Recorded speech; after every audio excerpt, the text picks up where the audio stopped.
ADC প্রশাসনের মতন অনিয়মিতদের নিয়মিতকরণ করতে হবে। এডিসি প্রশাসনের মতো রাজ্য সরকারের অনিয়মিত কর্মচারীদের অবিলম্বে নিয়মিতকরণ করতে হবে। উত্তর রাজ্য একটা ত্রিপুরাতে দুইটা বিভাগ আছে, একটা হলো এডিসি, একটা হলো রাজ্য সরকার। তো সবই কর্মচারী তো রাজ্য সরকারের আন্ডারে, ডিসি বলো না জেনারেল বলো, সবটাই কর্মচারী রাজ্য সরকারের আন্ডারে আছে।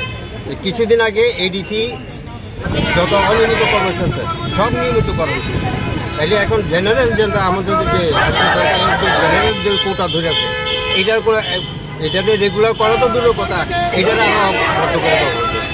এটা তো বুঝা বলা বড় মুশকিল। রাজ্য চৌকিটা দেখি পাহাড়ি বাঙালির মতন জানি উনি একটা সিস্টেম করে দিল। 80 জনে দেখছি পাহাড়ি বাঙালি একটা দাঙ্গা সৃষ্টি, তাহলে এখন দেখছি যে সরকার কি পুনরায় ফিরত আনতেছে পাহাড়ি বাঙালির মতন।